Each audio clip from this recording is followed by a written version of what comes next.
नमस्कार, आदाब। Crime petrol Dastak में आप सभी का एक बार फिर से स्वागत है। मतलब निकल गया है तो खुद भी निकल रहे हो? हाँ? अरे नहीं, मैं तुम्हें बहुत लाइक करता हूँ, लेकिन मेरी फैमिली है और मैं उनकी लाइफ खराब नहीं कर सकता। तो मैं कब उनकी लाइफ पर बुरी नजर डाल रही हूँ? मेरी खुद की भी एक लाइफ है। तुमने मुझे प्रॉमिस किया था कि मेरे करियर में मेरी हेल्प करोगे। मैं ट्राई कर रहा हूँ ना। लेकिन कुछ हुआ तो नहीं है ना? रत्ती भर भी प्रोग्रेस नहीं हुई है। समझा करो, हर चीज में वक्त लगता है। मुझे इस वक्त 1 लाख रुपए की जरूरत है। मुझे ब्लैकमेल कर रही हो तुम? सिर्फ अपनी जरूरतें बता रही हूँ। जब जब तुम्हें सेक्स की जरूरत थी तुमने मेरा इस्तेमाल किया ना। अब तुम ही तय कर लो, ये ब्लैकमेल है या मेरी मजबूरी। बेवफाई के पर्दों के पीछे कई अफेयर्स पनपते हैं। किसी के लिए ये प्यार होता है तो किसी के लिए वासना, और किसी के लिए एक सौदा। रिश्तों की कीमत जब पैसों से तोलने की बात निकलती है तो ये एक दस्तक होती है कि अब अफेयर वाली गाड़ी ब्लैकमेल की पटरी पर चढ़ रही है। सन 2009, नई दिल्ली।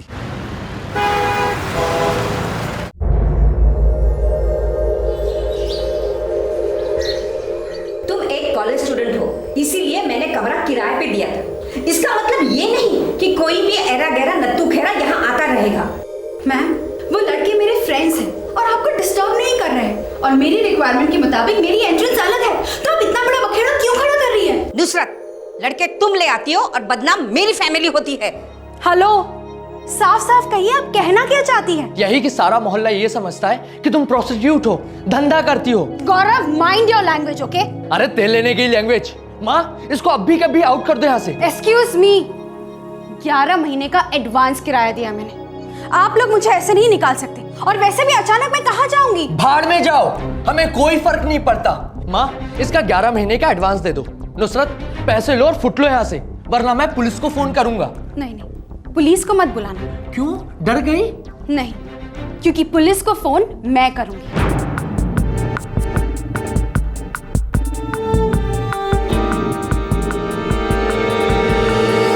Hello police. रवि, चाणक्यपुरी में फौरन 2 पीसीआर रवाना करो, डिले मत करना। एक भिजवा दिए सर, 2 और भेज देते। सर पीसीआर से कॉल है। कोई नुसरत नाम की लड़की ने फ़ोन किया था, कह रही थी कि उसकी मकान मालकिन उसे हरास कर रही है सर। रवि, जरा जाकर देखो, कुछ घरेलू मामला होगा। Sure sir.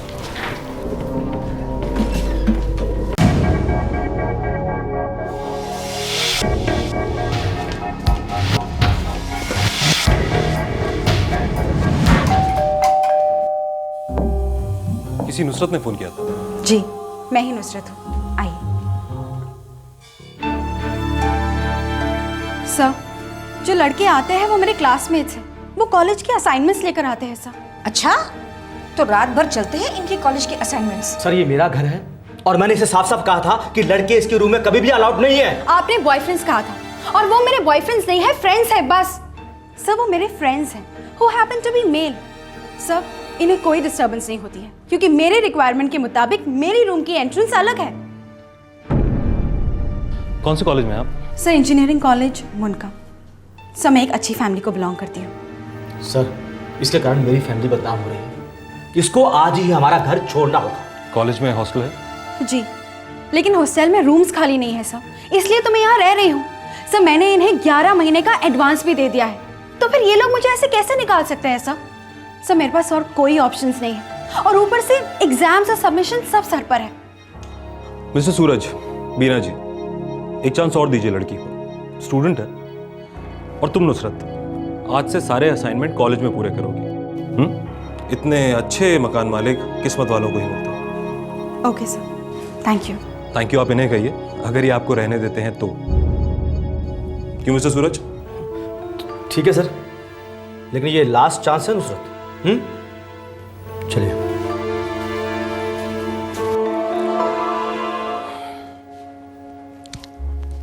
फोकस करो पढ़ाई पर, समझी? ओके सर, फोकस करूंगी सिर्फ पढ़ाई पर।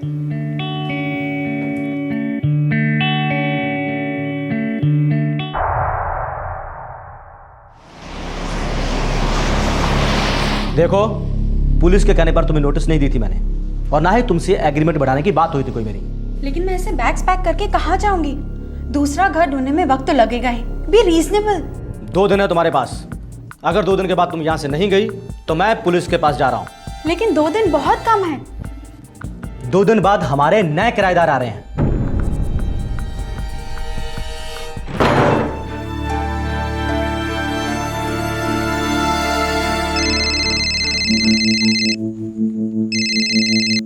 हेलो।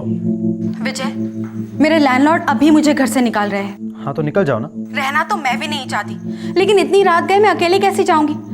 देखो मुझे पिडागरी जाना है एक फ्रेंड के घर, मुझे ड्रॉप कर दोगे? देखो नुसरत, सुबह तक रुक जाओ, मैं सुबह तुम्हें ड्रॉप कर दूंगा। अभी नहीं, अभी कुछ ठीक नहीं लगता। लेकिन सुबह जरूर आओगे ना? हाँ, गुड नाइट।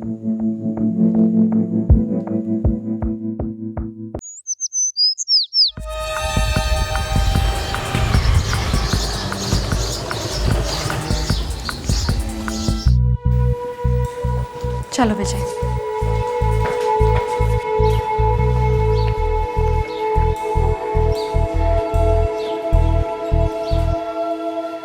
चलो फाइनली तुम जा रही हो, दिल से अच्छा लग रहा है। मुझे भी कुछ खास बुरा नहीं लग रहा है आप लोगों को छोड़कर जाने में। सिर्फ एक बैग लेकर जा रही हो, कहीं लौटने का इरादा है तो अभी भूल जाओ। जी नहीं, कल मैं 1 घंटे के लिए लौटूंगी अपना बाकी का सामान लेने के लिए, और आपकी चाबी आपको रिटर्न कर दूंगी। ओके, चलो विजय।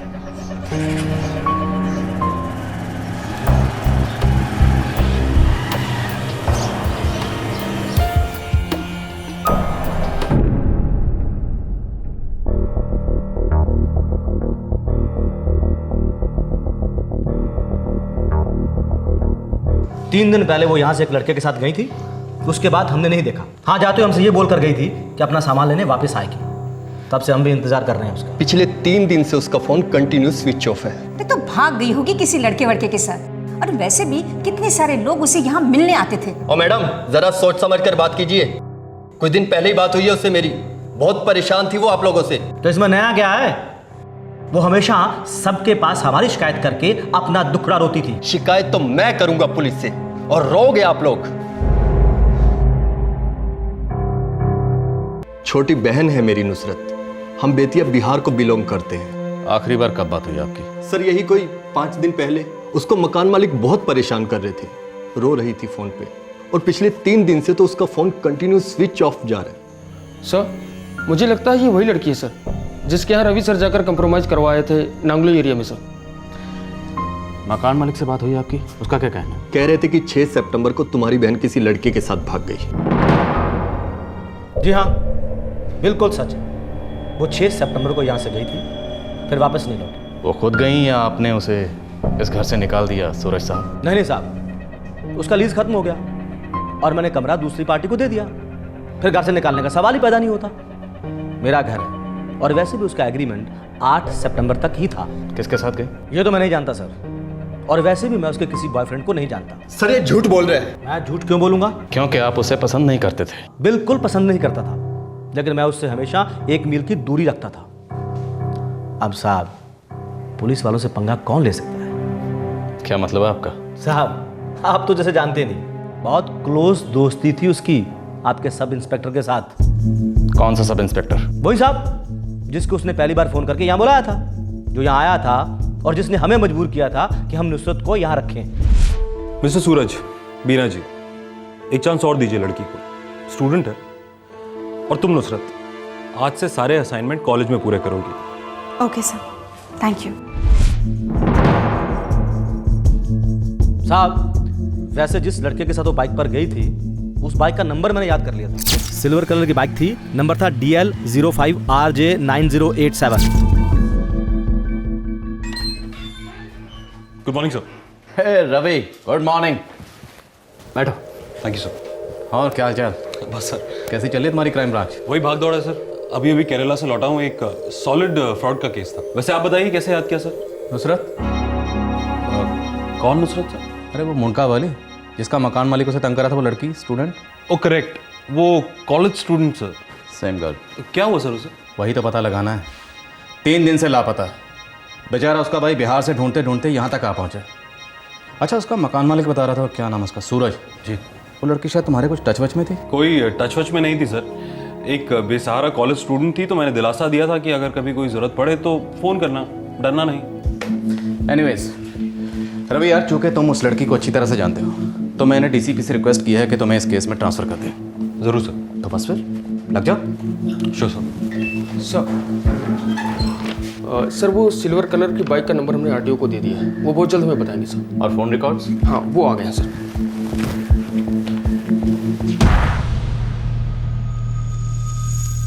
5 सितंबर को नुसरत ने इस नंबर को 2 बार डायल किया है।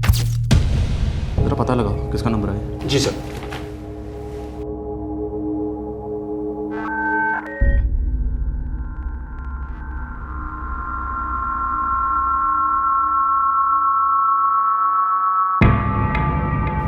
सर ये तो रवि सर का नंबर है।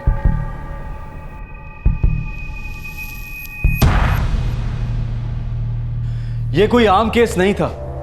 इन्वेस्टिगेशन के दौरान शक की सुई एक पुलिस ऑफिसर की तरफ इशारा कर रही थी। नुसरत ने गायब होने के पहले वाली रात को पीएसआई रवि को 2 बार फोन किया था।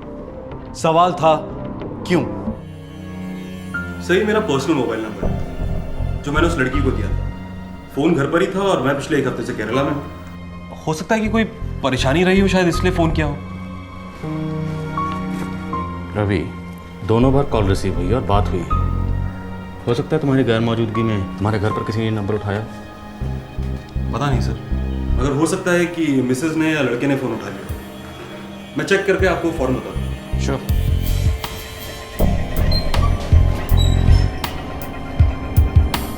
फोन तो आप लेकर गए थे ना? नहीं पुष्पा, ये फोन यही ड्रॉर में था। अगर फोन रिकॉर्ड्स दिखा रहे हैं कि उस लड़की नुसरत और इस फोन के बीच में बात हुई है। मुझे तो पता ही नहीं था कि आप फोन ड्रॉर में छोड़कर गए थे। सुनील, तूने उठाया था फोन? बात की थी नुसरत से? नो डैड, मैं क्यों बात करने लगा किसी नुसरत से? फिर किसने बात की होगी? कैसे हो सकता है? सर वो मोटरसाइकिल ट्रेस हो गई है सर। किसकी? एक डॉक्टर है सर, डॉक्टर विजय, बाकरवाला में उसका क्लिनिक है सर।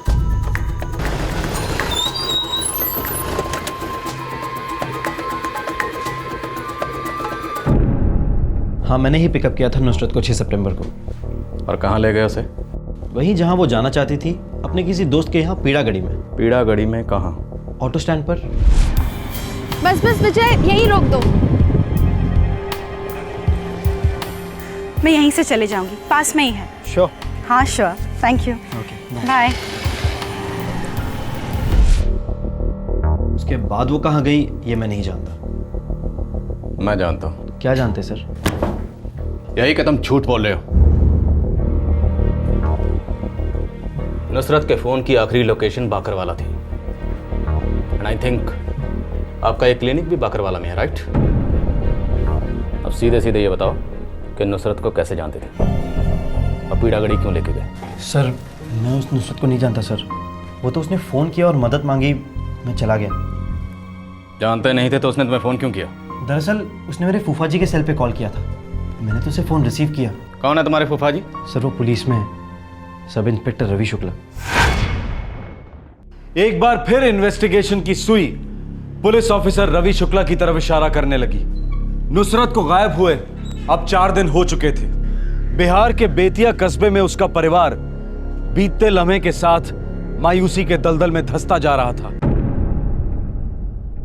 अब्बू, पुलिस ढूंढ रही है नुसरत को। बेटा तुझे आना ही नहीं चाहिए था, वहीं रुक जाता तू। अम्मी, अब पुलिस वालों को जो जानकारी चाहिए थी मैंने दे दी ना। अब उसके बाद वहाँ रुकने का कोई मतलब ही नहीं बनता था। और फिर मेरे बहुत इंपॉर्टेंट लेक्चर थे कॉलेज में। मैं दिल्ली चला जाता हूँ, ऑफिस से छुट्टी ले लूंगा।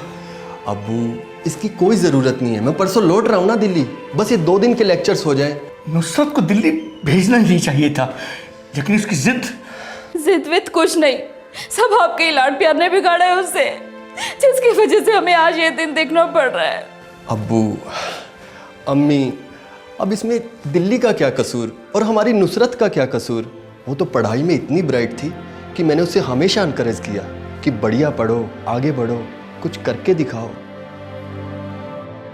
नुसरत का स्कूल परफॉर्मेंस एक्स्ट्राऑर्डिनरी रहा था और उसी के बेसिस पर उसे मुंडका नांगलोई में मैकेनिकल इंजीनियरिंग कोर्स में दाखिला मिल गया था। यहां से पास होने के बाद उसका बहुत बढ़िया करियर शुरू होने जा रहा था। लेकिन नुसरत गायब थी और पुलिस को अब तक कोई सुराग नहीं मिला था। सर मुझे समझ में नहीं आ रहा कि मेरा भतीजा विजय नुसरत को पिक करने क्यों गया था। रवि, तुम्हारा भतीजा तो इस बात पे अड़ा हुआ है कि उसने नुसरत को पीरागढ़ी के रिक्शा स्टैंड पे ड्रॉप किया था, जबकि नुसरत के सेल फोन के रिकॉर्ड से यह पता चलता है कि उसके सेल की लास्ट कॉल की लोकेशन बाकरवाला थी। रवि, कुछ सीरियस गड़बड़ है। सब पता नहीं है विजय क्या छुपा रहा है, या शायद तुम कुछ छुपा रहे हो। रवि, हद हो गई यार। रवि, कुछ तो बोलो, क्या माजरा है नुसरत का? रवि, मैंने स्टेटमेंट फाइल करनी है, कुछ बोलो। तुम इस तरह चुप रहोगे तो आरोपी साबित हो गए, ये बात तुम जानते हो।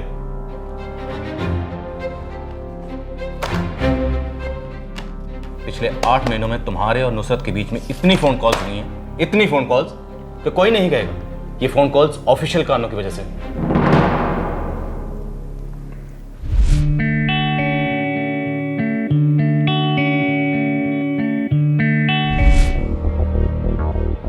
सर मैंने नुसरत से कहा था कि अगर कोई हेल्प चाहिए हो तो फ़ोन करें। हाँ, तो तुमने उसको अपना पर्सनल फ़ोन नंबर दिया? जी दिया। और वो कॉल करती रही? करती रही सर। फिर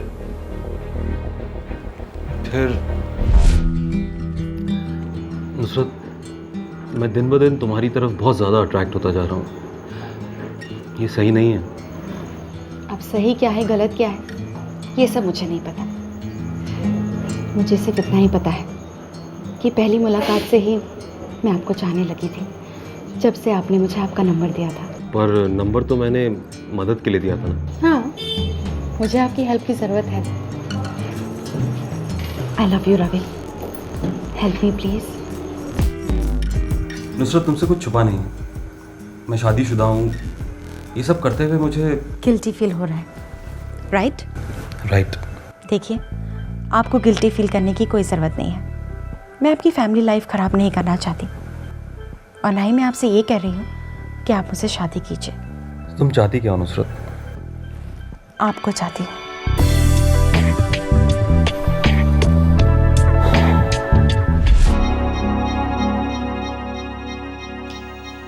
रवि, तुमने पर्सनल और प्रोफेशनल दोनों हदें पार की।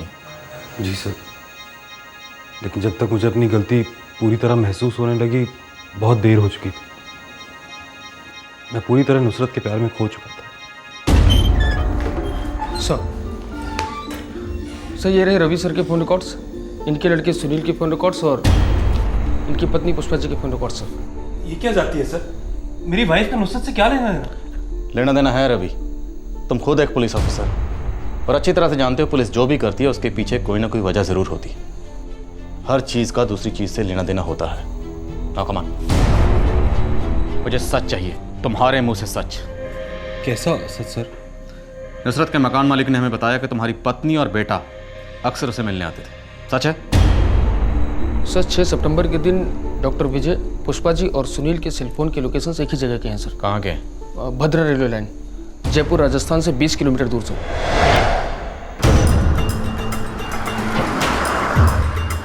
7 सितंबर को हमें एक कॉल आई थी सर कि भद्रा रेलवे लाइन के पास एक नाले में एक लाश पड़ी हुई है।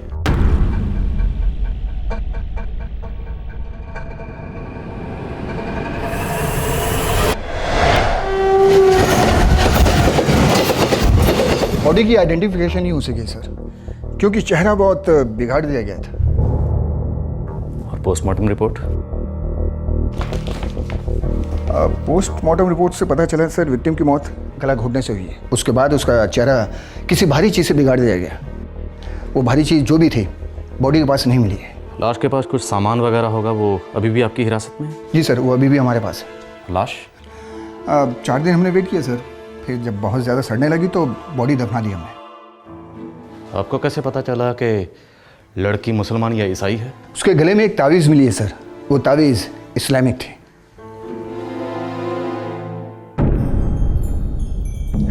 जी सर, ये ताबीज़ तो मैं नुसरत के लिए अजमेर शरीफ से लाया था।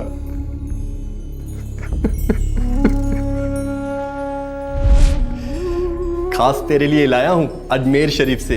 अब खूब मन लगा के पढ़ना। बिल्कुल भाईजान, खूब मन लगा के पढ़ूंगी। दिल्ली बहुत बड़ा शहर है, कहीं भटक तो नहीं जाएगी ना मेरी ये स्कॉलर बहन? डोंट वरी भाईजान, आपकी ये स्कॉलर बहन बिल्कुल नहीं भटकेगी।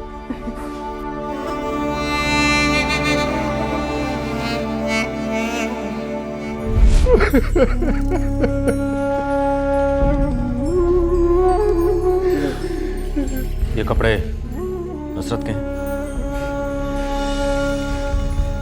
लगते तो उसी के ही हैं। जी हाँ, जब लास्ट टाइम नुसरत यहाँ से निकली थी तो उसने यही कपड़े पहने थे।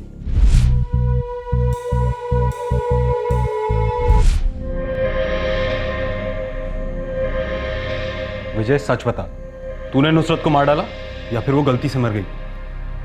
गलती तो आपसे हुई है फूफा जी। गलती नहीं बल्कि गुनाह हुआ है आपसे।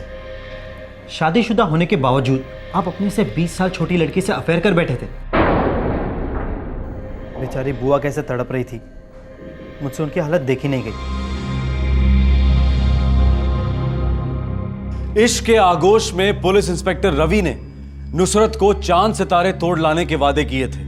असलियत में अगर वो कुछ तोड़ रहा था तो वो सिर्फ दिल था, अपनी पत्नी का और अपनी प्रेमिका नुसरत का। नुसरत, मैं कोशिश कर तो रहा हूँ, तुम्हें ऐसा क्यों लगता है कि मुझे तुम्हारे करियर की फिक्र नहीं? अगर होती तो अब तक आपने मुझे पुलिस में नौकरी दिलवा दी होती। 16 फॉर्म्स भरे मैंने, इतने सारे इंटरव्यूज दिए, अब तक मुझे एक कॉल नहीं आया। क्यों? ये सब मेरे हाथ में है क्या? नहीं, आपके हाथ में तो सिर्फ मैं ही हूं ना, एक खिलौना।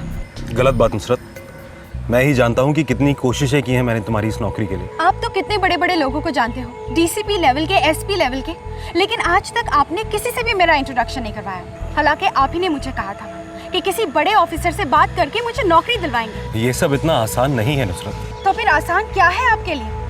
वादे करना या फिर चुटकी बजा के मुझे हाजिर करना अपनी अय्याशी के लिए? और इन सब के लिए रिटर्न में मुझे क्या मिला है? नुसरत, मैंने प्यार किया है तुमसे, कोई सौदा नहीं किया। प्यार? आपका प्यार तो सिर्फ बिस्तर पे ही झलकता है। असली प्यार करने वाले तो कुर्बानियां देते हैं। क्या मतलब? मतलब प्यार करने वाले अपने लवर के लिए बहुत कुछ करते हैं। बिस्तर के बाहर थोड़ा सा वक्त और थोड़े पैसे खर्च करते हैं। पैसे? हाँ, पैसे। मुझे 1 लाख रुपए की जरूरत है। नुसरत, ये ज्यादती हो रही है। बिल्कुल हो रही है, लेकिन आपसे। और इसकी एक छोटी सी कीमत तो अदा करनी होगी आपको, नहीं तो मैं पूरी दुनिया को बता दूंगी कि आपकी असलियत क्या है। आपकी फैमिली और पुलिस वाले दोनों को जवाब देना होगा आपको।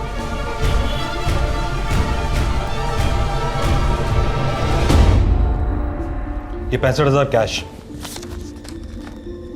और 35,000 का चेक। मैंने कभी सोचा नहीं था कि एक दिन मैं इस तरह से ब्लैकमेल होऊंगा। मैंने भी कभी नहीं सोचा था कि मैं अपने आप को इस तरह एक्सप्लॉइट होने दूंगी। खैर, जो कुछ भी हुआ उसका मुझे बहुत अफसोस है। डिट्टो रवि, मुझे भी।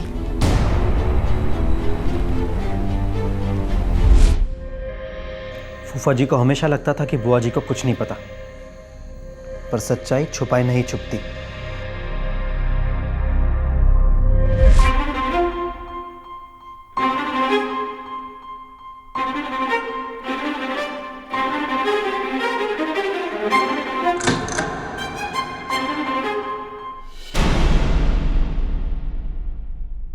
पुष्पा, तुम मुझ पे फालतू में शक कर रही हो।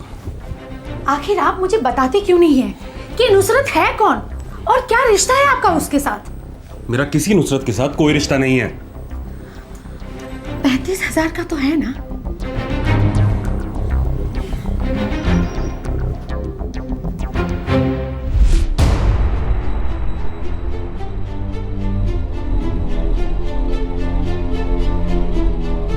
नुसरत की असलियत पहचानने में मुझे जरा सी भी देर नहीं लगी। आखिर मैं एक पुलिस वाले की पत्नी जो हूं, मुझे वो चेक चाहिए, वापस करो। वो पैसे मेरे हैं जो तुमने मेरे पति को ब्लैकमेल करके ऐंठे हैं। तुम्हारे पति ने मेरा इस्तेमाल किया है, फ्रॉड किया है, झांसा दिया है उससे मुझे, जिसकी कीमत तुम 35,000 चार्ज करती हो। दूसरे मर्दों से भी इतना ही लेती हो। देखिए, मैं पुलिस को बुलाऊंगी। पुलिस? तुम एक पुलिस वाले का घर तबाह कर रही हो और पुलिस से ही मदद मांगोगी?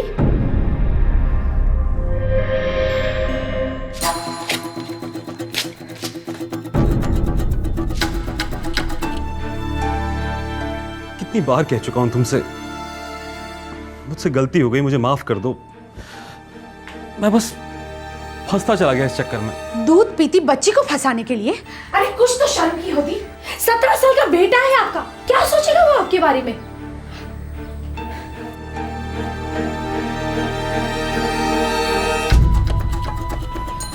थैंक्स। तुम्हारी वाइफ जबरदस्ती मुझसे वो चेक लेकर चली गई थी। मैं पुलिस के पास जाने ही वाली थी। सुनो नुसरत, तुम्हें 1 लाख रुपया चाहिए था, वो तुम्हें मिल गया। अब इस किस्से को यहीं खत्म कर दो। 8 महीने, और इन 8 महीनों में लगभग हर दूसरे दिन तुमने मेरा इस्तेमाल किया, मजे लूटे, और अब पल्ला झाड़ के चल दिए। नुसरत प्लीज, मैं इस रिश्ते को और आगे नहीं बढ़ाना चाहता। मुझसे गलती हो गई, मुझे माफ कर दो। मैं अपनी फैमिली की लाइफ और बर्बाद नहीं कर सकता। और मेरी लाइफ जो तुमने शुरू होने से पहले ही खराब कर दी, उसका क्या? अब मैं इस बेकार लाइफ का क्या करूं? सर, मैं जान गया था कि मैं एक चक्रव्यूह में फंस गया हूँ, इसीलिए मैंने यहाँ से ट्रांसफर मांगा था। और फिर मुझे लगा कि एक बार यहाँ से ट्रांसफर हो गया तो सब कुछ अपने आप ही ठीक हो जाएगा। अभी एक बार बात तो की होती, कोई ना कोई हल निकाल लेते। 1 महीने से मेरा उसके साथ कोई कांटेक्ट भी नहीं था। फिर उस रात उसने मुझे फ़ोन क्यों किया, इसका कोई आइडिया नहीं सर। सिर्फ नुसरत ही बता सकती थी कि उसने उस रात सब इंस्पेक्टर रवि शुक्ला को फोन क्यों किया था। शायद वो किसी मुसीबत में फंस गई थी और उसके पास मदद के लिए और कोई नहीं था। शायद वो उन्हें मिस कर रही थी, दोबारा से रिश्ता कायम करना चाह रही थी। इन सारे सवालों के जवाब नुसरत के साथ दफन हो चुके हैं। देखो, 2 दिन है तुम्हारे पास। अगर 2 दिन के बाद तुम यहाँ से नहीं गई तो मैं पुलिस के पास जा रहा हूँ। लेकिन 2 दिन बहुत कम है। वैसे तो पूरा साल कम पड़ गया तुम्हें। मैं कुछ नहीं जानता। 2 दिन बाद मेरे नए किराएदार आ रहे हैं, मेरी बात को सीरियसली लो। मैं तमाशा नहीं चाहता।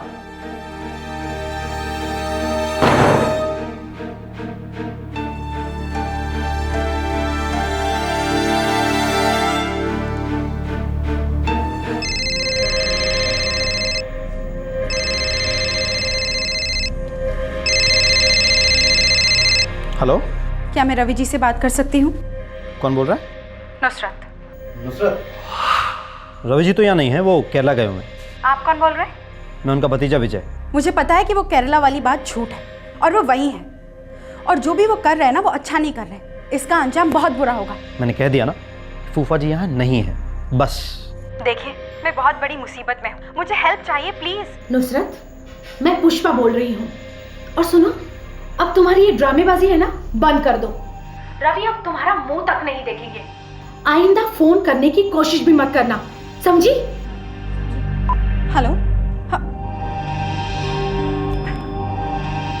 ऐसी लड़कियों को मैं अच्छी तरह से जानती हूँ। नागिन बनकर फन उठाती रहेगी और कांटा बनकर चुभती रहेगी जिंदगी भर। विजय, फोन उठा उसका। उसे मदद चाहिए ना, करते हैं हम उसकी मदद।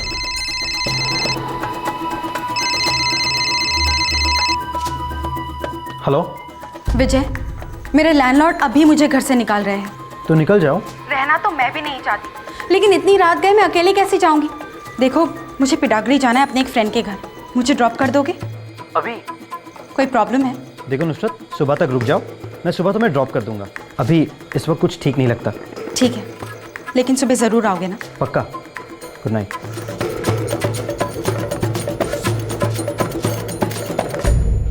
विजय को नुसरत के पास भेजने का प्लान मेरा ही था। चलो विजय।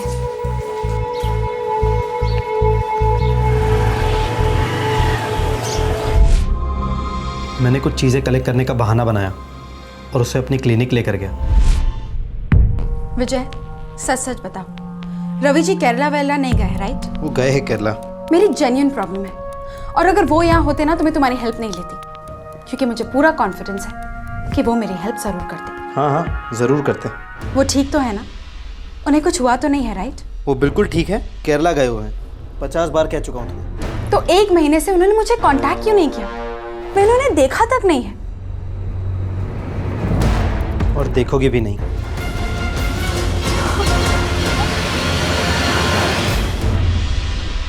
मैंने उसे का ओवरडोज इंजेक्ट कर दिया और प्लान के मुताबिक बुआ जी को फ़ोन किया था।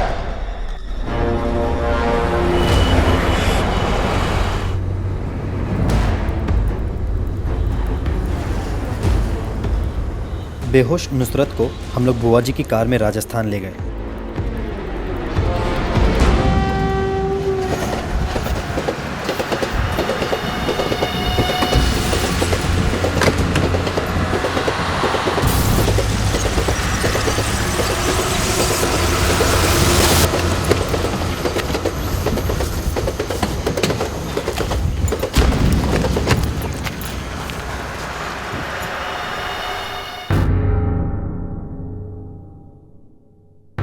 पहचान में नहीं आनी चाहिए। सारी आइडेंटिफिकेशन वाली चीजें निकाल दो, चेहरा बिगाड़ दो इसका।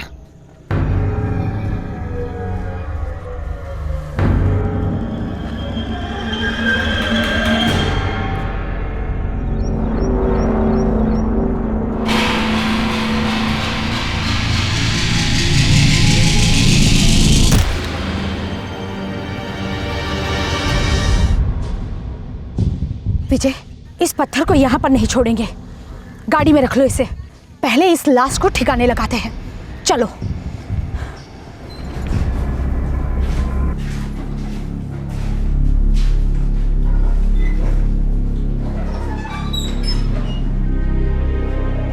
एक पुलिस वाला होने के नाते तुम्हें अपनी लाइन क्रॉस नहीं करनी चाहिए थी रवि।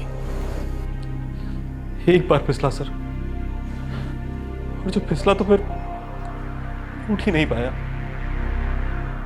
मेरी एक गलती ने सब कुछ बर्बाद कर दिया।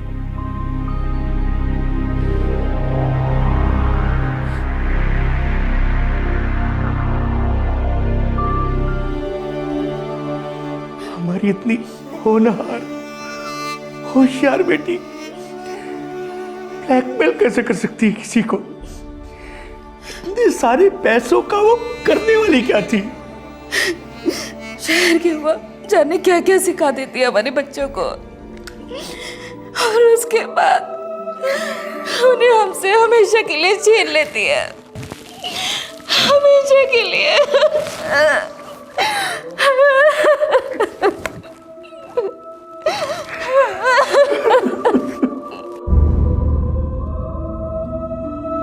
नमस्कार, आदाब। क्राइम पेट्रोल दस्तक में आप सभी दर्शकों का एक बार फिर से स्वागत है।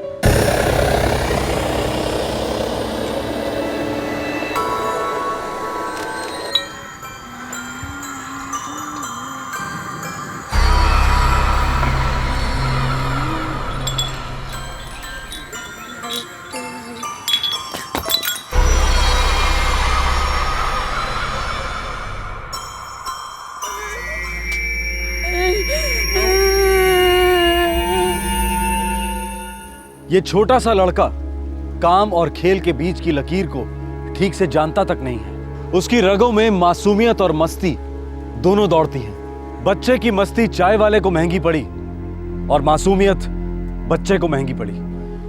नतीजा, बच्चे के प्रति गुस्सा और हिंसा। जब भी लोग बच्चों को काम पर रखते हैं तो वो एक दस्तक होती है कि गैर जिम्मेदारी और शोषण के बीच टक्कर होनी ही होनी है, और पूरी संभावना है कि इस टक्कर का नतीजा होगा जुर्म। जुलाई 2011, मुंबई।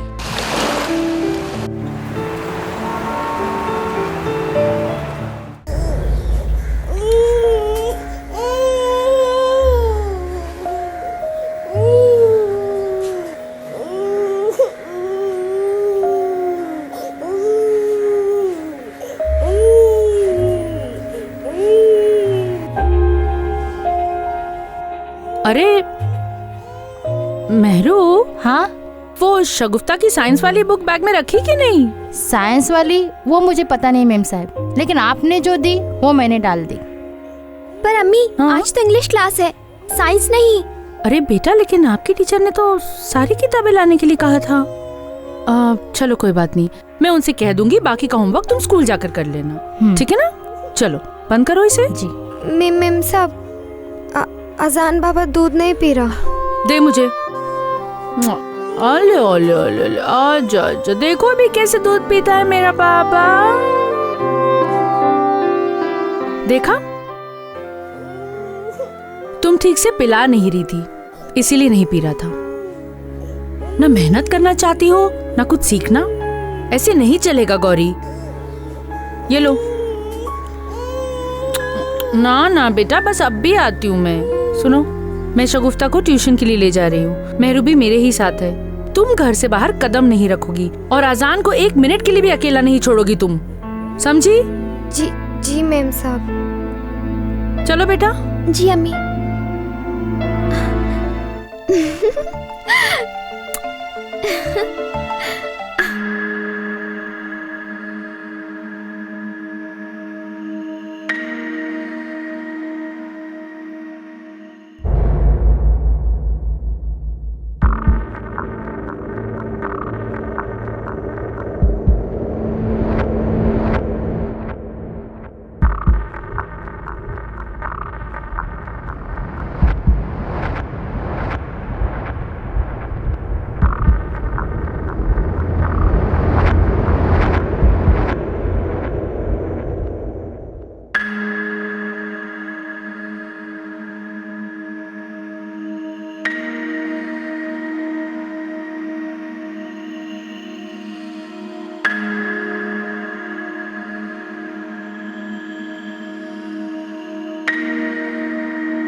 मेरा बच्चा, मेरा बच्चा।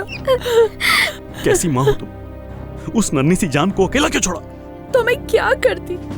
मुझे शगुफ्ता को ट्यूशन के लिए ले जाना था और मुझे क्या पता था कि गौरी ऐसा कुछ कर देगी। दरअसल गलती तो मेरी ही है। मुझे उस लड़की को काम पे रखना ही नहीं चाहिए था। पता नहीं क्यों पहले ही दिन से मुझे वो लड़की कुछ अजीब सी लगती थी।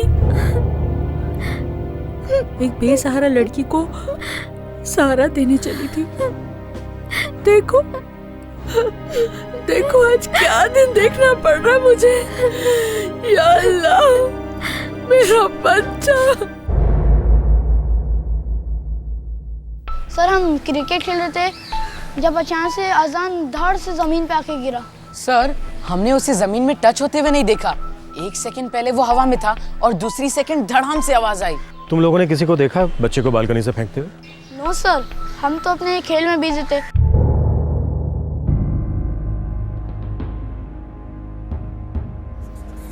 साहब, मैं तो अंदर ही थी। मुझे नहीं मालूम अजान बाबा कैसे ऊपर चढ़े। डॉक्टर, मेरा अजान कैसा है? एक्चुअली ये एक मिरेकल है, कुदरत का करिश्मा समझ लीजिए। एक सिंगल फ्रैक्चर भी नहीं हुआ। क्या अब हम अंदर जा सकते हैं? 1 घंटे बाद हल्की हल्की चोटें आई हैं। हमने उसे सिडेट किया है। थोड़ा ऑब्जर्व करेंगे बट नथिंग सीरियस। आप लोग वाकई में बहुत लकी हो।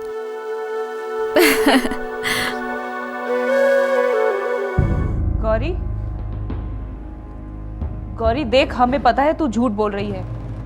अजान अपने आप से गिर ही नहीं सकता। गौरी तुझसे कुछ पूछा जा रहा है। गौरी बात क्या है, बोल। हमने बहुत कोशिश कर ली लेकिन कोई फायदा नहीं, एकदम गूंगी बन जाती है। सर ऐसा करो, पहले इसका मेडिकल करवाओ, उसके बाद देखते हैं हमें क्या करना है। जी सर।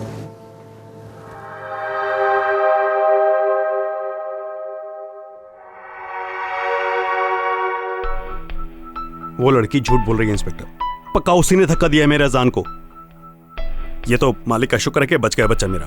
आपकी कोई अनबन थी गौरी के साथ? नहीं, ऐसी कोई बात नहीं। किसी तरह की कोई प्रॉब्लम? प्रॉब्लम तो वो लड़की खुद है। जब से उसे काम पर रखा है तब से देख रहे हैं वो खोई खोई रहती है। किसी काम में मन ही नहीं लगता उसका। कब से है वो आपके यहाँ? ये कोई 5 दिनों से। सिर्फ 5 दिन?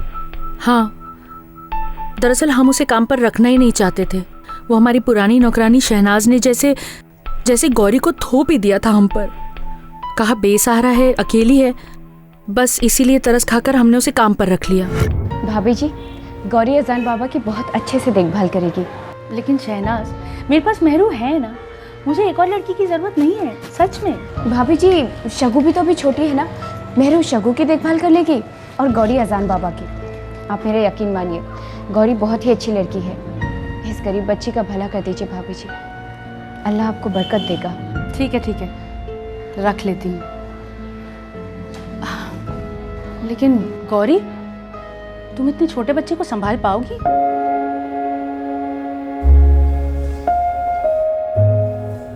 ठीक है, लेकिन शहनाज मैं पहले ही कह देती हूँ ना, काम पसंद नहीं आया ना तो उसी वक्त छुट्टी।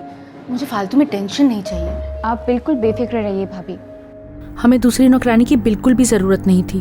वो शहनाज ने कहा कि गरीब है, पैसों की बहुत जरूरत है, बस इसीलिए रहम खा करके रख लिया उसे काम पर। लेकिन खुदा कसम, ऐसा कुछ करेगी ऐसा सपने में भी नहीं सोचा था। एक्सक्यूज मी, अब आप अपने बच्चे को देख सकते हैं।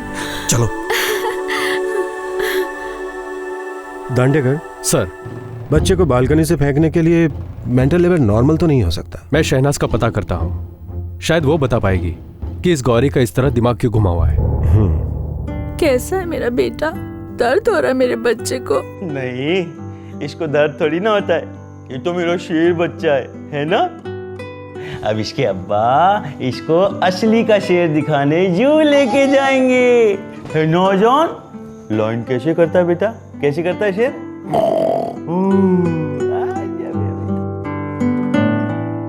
एक 1.5 साल का बच्चा 25 फीट की हाइट से नीचे फेंका जाता है और उसे कुछ नहीं होता।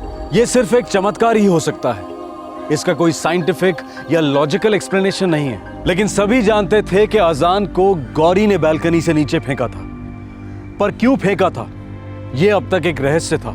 सब जानते थे कि गौरी डिस्टर्ब्ड है, लेकिन इस डिस्टर्बेंस के पीछे वो क्या हालात थे, क्या हादसे थे, ये पता लगाना अभी बाकी था। साहब, मेरा उस लड़के से कोई रिश्ता नहीं है साहब, न तो खून का, न ही बिरादरी का और न ही मोहल्ले का साहब। तो फिर क्यों तुम गौरी को रहमत और इस्माइल के घर लेकर गई? हाँ?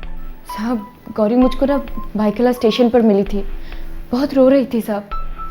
उसे देखकर मेरा दिल पिघल गया।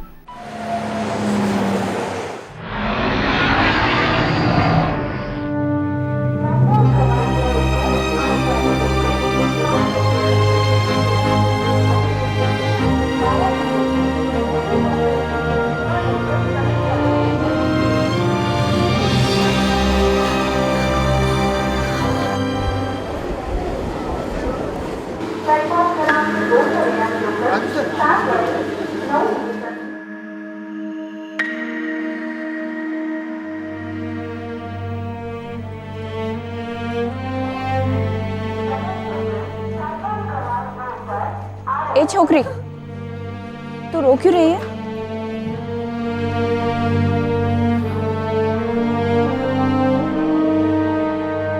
देख, मैं तेरी मदद कर सकती हूँ। बोल, क्या हुआ?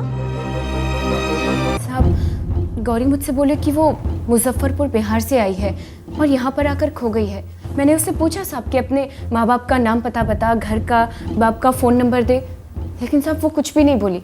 बस इतना ही बोलती रही कि वो मुंबई आकर खो गई है। लेकिन वो मुजफ्फरपुर से मुंबई कैसे पहुंची? पता नहीं साहब, ये तो मैंने उससे नहीं पूछा। और तुझे अचानक उस पर तरस आ गया? साहब, इस शहर को आप मुझसे अच्छे से जानते हैं। इतनी कम उम्र की अकेली लड़की अगर गलत हाथों में पड़ जाती तो सीधे कमाठीपुरा पहुंचती साहब। मैं उसे उसके हाल पर नहीं छोड़ पाई साहब। उस पर तरस आ गया और उसे मैं रहमत भाभी के यहाँ ले गई। वो बड़े लोग हैं ना साहब। तुम्हें लड़की के बारे में कुछ भी नहीं पता, फिर भी तुमने ऐसे ही इतनी बड़ी जिम्मेदारी वाले काम के लिए उसकी सिफारिश की? हा? तुम्हें पता है तुमने कितनी बड़ी भूल की? खुदा कसम साहब, मैं तो सिर्फ मदद करना चाहती थी। मुझे क्या पता था कि वो इतनी बेरहम निकलेगी। सर, गौरी की मेडिकल रिपोर्ट आ गई है। हाँ बोलो, क्या बात है? सर, वो अकेले में कुछ बात करनी थी।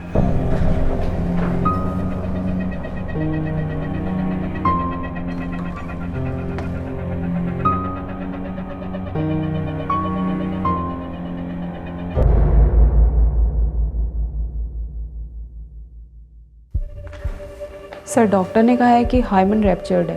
वो लड़की कुंवारी नहीं है। लेकिन अभी 13 साल की भी नहीं हुई है। हो सकता है उस लड़की के साथ जबरदस्ती हुई हो, इसलिए मैं आपसे अकेले में बात करना चाहती थी। इस सेक्सुअल असॉल्ट की वजह से उसके दिमाग पर गहरा असर पड़ा होगा। बट सर, वो लड़की हमसे बात नहीं करेगी। मुझे क्या लगता है कि उसे चिल्ड्रंस होम ले जाना चाहिए, शायद कोई काउंसलर उससे बात कर सके। देखो गौरी, मैं कोई पुलिस वाली नहीं हूँ, इसलिए मैं तुमसे कोई सवाल पूछने नहीं आई हूँ, तुम्हें डराने नहीं आई हूँ और ना ही तुम्हें कोई सज़ा देने। अगर इस सब से तुम्हें कोई बचा सकता है तो वो सिर्फ मैं हूँ। मैं जानती हूँ कि कुछ हुआ है तुम्हारे साथ, कुछ बुरा, कुछ बहुत ही बुरा।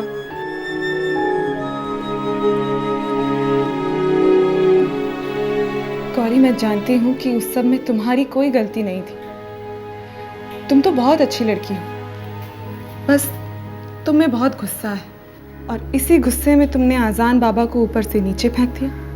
गौरी, किस पर है इतना गुस्सा तुम्हें? अपनी दीदी या माँ समझकर बताओ मुझे, मैं तुम्हारी मदद करने आई हूँ। बताओ मुझे कि किसने दिया है तुम्हें इतना दर्द? बताओ, बोलो गौरी, बोलो।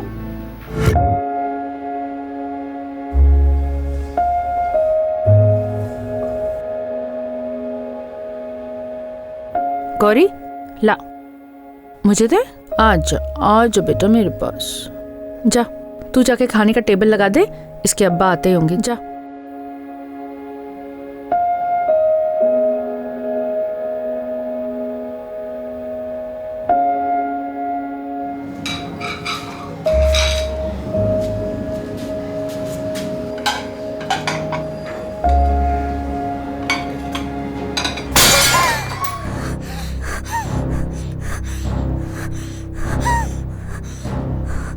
मेरू, पकड़ इसे, पकड़।